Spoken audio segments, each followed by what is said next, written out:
bagaimana kabar kalian semua? Semoga kalian semua dalam lindungan Allah Subhanahu wa taala. Pak Kholis mau menerangkan mata pelajaran KN1 kelas 5 tanggal 20 Maret tahun 2021. Sebelumnya mari kita membaca doa terlebih dahulu.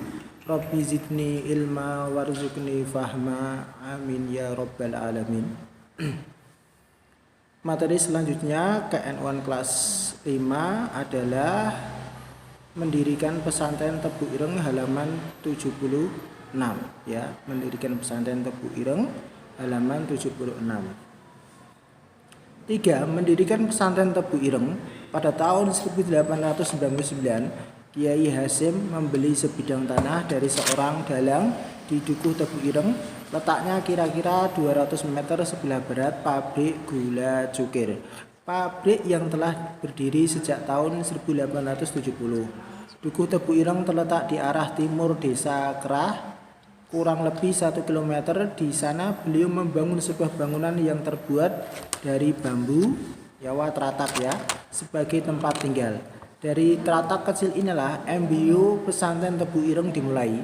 Kiai Haji Hasyim Asy'ari mengajarkan sholat berjamaah di teratak bagian depan, sedangkan teratak bagian belakang dijadikan tempat tinggal.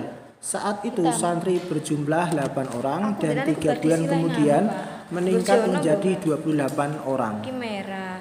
Setelah 2 tahun membangun pesantren Tebu Ireng, Jombang, Kiai Haji Hasyim Asy'ari kembali harus kehilangan istri tercintanya, Nyai Khadijah. Kemudian Kiai Hasyim menikah kembali dengan Nyai Nafikoh, putri Kiai Ilyas, pengasuh pesantren Sawulan Madiun.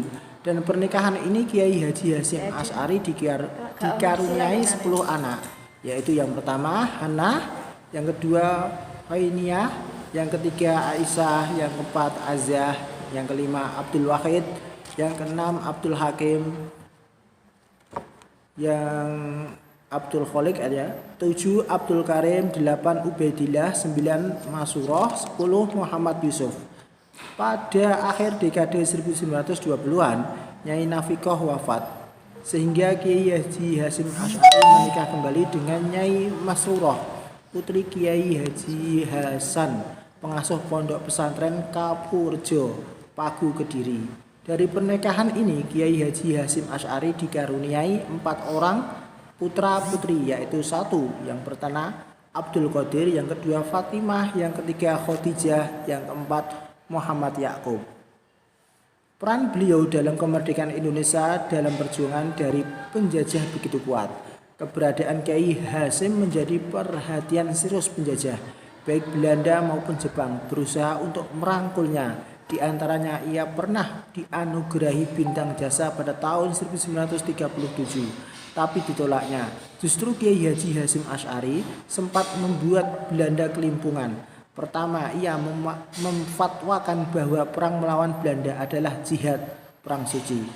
Belanda kemudian sangat kerepotan karena perlawanan gigih melawan penjajah muncul di mana-mana. Kedua, Kiai Haji Hasyim Asy'ari juga pernah mengharamkan naik haji memakai kapal Belanda.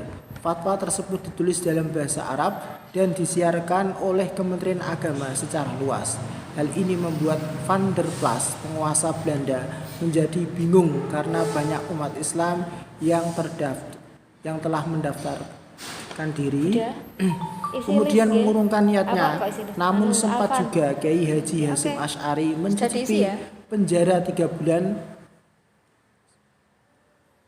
Jepang menangkap Kiai Haji Hasyim Asy'ari mungkin karena sikapnya tidak kooperatif dengan penjajah. Uniknya, saking khidmatnya kepada gurunya, ada beberapa santri minta ikut di penjara bersama Kiai Haji Hasyim Asy'ari. Pada bulan Maret 1942, pemerintah Hindia Belanda menyerahkan kepada Jepang di Kalijati dekat Bandung, sehingga secara de facto dan de jure kekuasaan Indonesia berpindah tangan ke tentara Jepang. Pendudukan Dai Nippon menandai datangnya masa baru bagi kalangan Islam. Berbeda dengan Belanda yang represif kepada Islam, Jepang menggabungkan antara kebijakan represi dan kooptasi sebagai upaya untuk memperoleh dukungan para pemimpin Muslim. Yaitu penjelasan dari Kiai Haji Hasan Asy'ari. Silakan kerjakan tugas halaman 82 nomor 1 sampai nomor 10, kemudian kirim ke Google Classroom. Saya akhiri dengan berdoa bersama. Subhana rabbika rabbil izzati amma yasifun wa salamun alal mursalin. Dan dari Pak Kholis, Assalamualaikum warahmatullahi wabarakatuh.